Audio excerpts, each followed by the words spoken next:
Welcome back, yonder souls. Hello. Friends in the interweb. Good tidings. Again, Happy New Year, because this is in the first week. Still New Year. I'm going to say Happy New Year for this whole month, probably. Heck yeah. And then before we know it, we'll be like, 2022 is a wrap. 2023 on the horizon. I told my kids, like, we're almost at Christmas next year. And they're like, what? I'm like, we only have 360 more days. Like, what I have Time to get prepped. I start getting excited. I love Christmas. Well, I mean, now we have to order things now for Christmas. Half of last year's Christmas order is going to get here in March. Oh, yeah. It's no joke. So it'll be good. So what we're talking about today are the top session guitar players out there in the world. At least some of them. Yeah, some of the top session players, like a lot of them that we see, what are they playing? Everybody thinks they're playing these awesome vintage guitars, right? Maybe they're not. What are they playing? I think they're playing PRSs. Maybe they're playing like, some boutique Fender kind of, I hate to say knockoff, but like, a Jeff Sign Strat or Telecaster. Maybe a Dan, you know what I mean? I'm seeing the Danicasters, even some new Fenders that are just being like used as maybe a Silver Sky. Maybe a Silver Sky. It's not the vintage guitars that you think are doctoring these recordings that we hear. So. And I'm sure sometimes, but what got me thinking of this crazy topic is I put out a video it's been a while now, about my custom shop versus that 63 Strat that we had. The 63 was great, but everyone likes to go on that video and trash the custom shop. And they're like, screw the custom shop. It sounds like a blanket, blah, blah, blah, blah, blah. It's horrible, blah, blah, blah, blah. Whatever. It's fine. Which is really funny because your custom shop's really, really good. I really enjoy my custom shop. And I don't know, in the video, it's so hard to tell on the YouTube video, right? Like, it is hard to tell when you're not in the room. The point of my video was that I think my custom shop feels and plays better and sounds close enough that you'd never know in a mix. So I started thinking about I was watching Tim Pierce videos. I was on a binge, a binger for New Year's, watching Tim Pierce. What a night. A banger. You know what, man, he's as good a session player as anyone I would throw out there. Always playing new PRS stuff, or surprisingly, a lot of new custom shop Gretsch stuff. Oh, that's killer. That's cool to hear. A lot of and he just did a video. Gretsch is amazing. Well, he did a video about not even a custom shop, a pro Gretsch, and then one of the under $1,000, I hate to say import Gretsch because they're all import if they're not custom shop. But and he was talking about how great they are and how the neck plays fantastic and you get these amazing sounds. And I think he's even using some of those less expensive, like the new Vox guitars. So, he's not playing 59 Les Pauls or even vintage Strats and Tellys.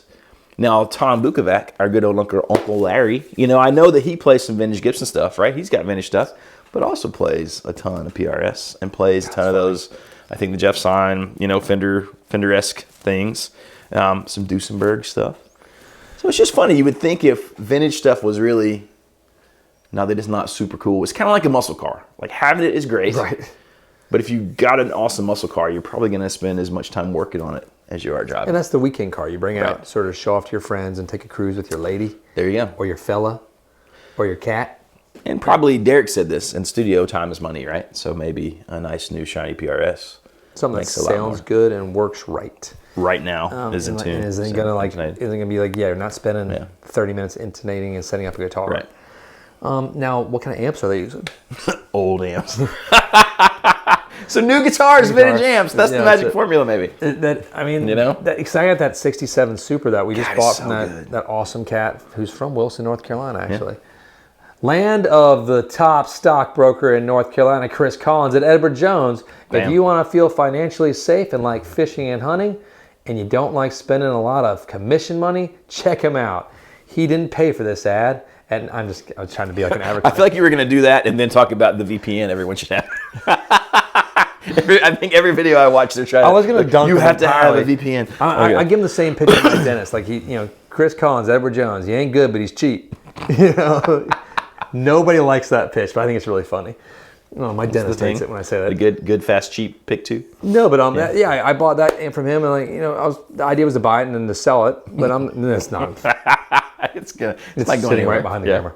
But that's such a good amp. It's such a good amp. Well, and there is something like you get, and as long as it works, and they don't break down the same way that guitars do. They don't have to have the fret issues. I'm not rolling off the fretboard. I'm not having this piercing, ice picky bridge pickup that a lot of the vintage Strats will get sometimes. Well, but and I would say, like I've played some horrible vintage deluxe reverbs.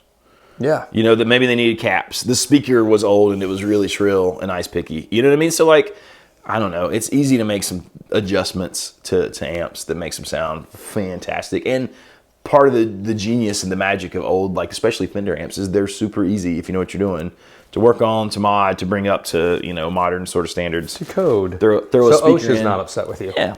No, don't get me wrong. I still play primarily a new amp as well. I play the two. I do too. I play the Magnetones more than anything. Although I do have a old Magnetone that I play a ton at home. It's your fun amp. It's my fun amp. And it's kind of like your fun weekend car. It's like my fun. You don't take it out gigging though. No. And that's with the old amps. I'm worried with that as well in that respect because there's more likely chance of something blowing. But for recording, oh my God, they sound great. But that 2-Rock that's been the one. That's my usually custom shop and a 2-Rock, or a boutique guitar and a 2-Rock. I will say though that I probably did more gigs with a vintage Fender head than I have ever with any other amps. Probably because the meat of my Nashville years were with, that Tremolux and that Bandmaster. That's cool. My most gigged amp before the one that my red knob that got stolen was just a deluxe reverb reissue.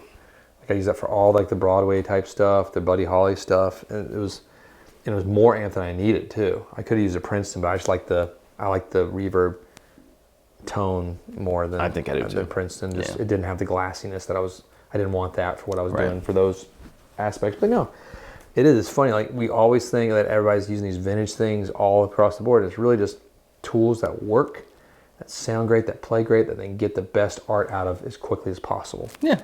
It's usually a new instrument. And that if it is a vintage instrument for you, that's amazing. We're definitely not saying don't have vintage instruments because I think we both still lust after and I have plenty of them too. I like them. It's just not my everyday. I still grab my blue custom shop Strats, my number one, that I when I'm demonstrating something or anything, it's that's the guitar I grab. Right. I just feel most comfortable with it. Yeah. And it works. It's home. It's your home guitar. Yeah, those are my thoughts and the sort of thanks for sharing all your insight there. That was nice of you. Really nice. So there you go. There's our thoughts. Go get yourself an awesome new guitar and an awesome old amp. Yeah, just go and find one. Seriously, if you find anything old Fender, just get it. You have it. It's a lottery. It might not even work when you buy it. Just buy it. Regardless, it's probably going to be worth more in a few years. So you're fine. That's my plan. I'm not worried about it. Retirement. Who needs life insurance? Buy it. Blah. Well, my wife wants me to get that so she can kill me. Yeah. She prays every day. She drops hints a lot. Yeah. It's weird.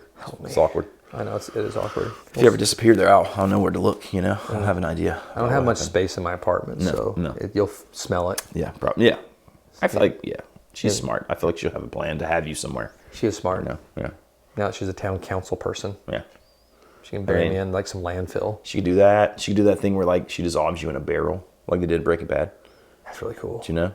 Remember when they tried to do it in the bathtub and then it came through? Yes. Oh, I totally remember that because that's one of the greatest TV shows ever made. And when John and I were talking Not before Outlander. we started shooting, my parents were my dad even was like, I think Outlander might be one of the best TV shows ever made. I'm like, there's no way this is one of the best TV shows ever made. It's a fun, enjoyable romp through fake history. And they're like, no, it's very historical. I'm like, kind of, besides the time travel aspect of things.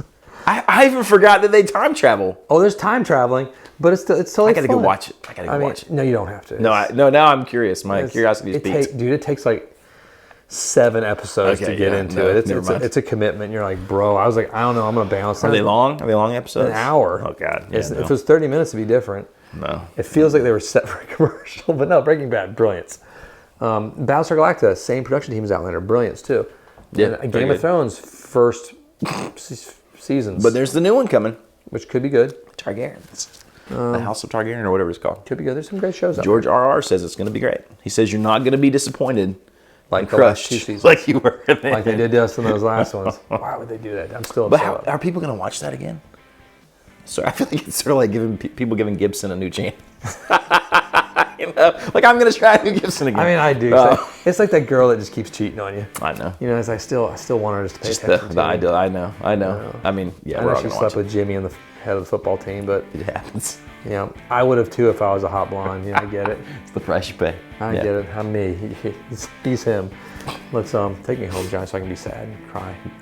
We took a dark turn. All right, hit like and subscribe. Click the bell if you haven't already. Don't forget the Silver Sky giveaway. Go check that out. Don't forget the podcast. Don't forget the next Great American Guitar Builder Competition on the website.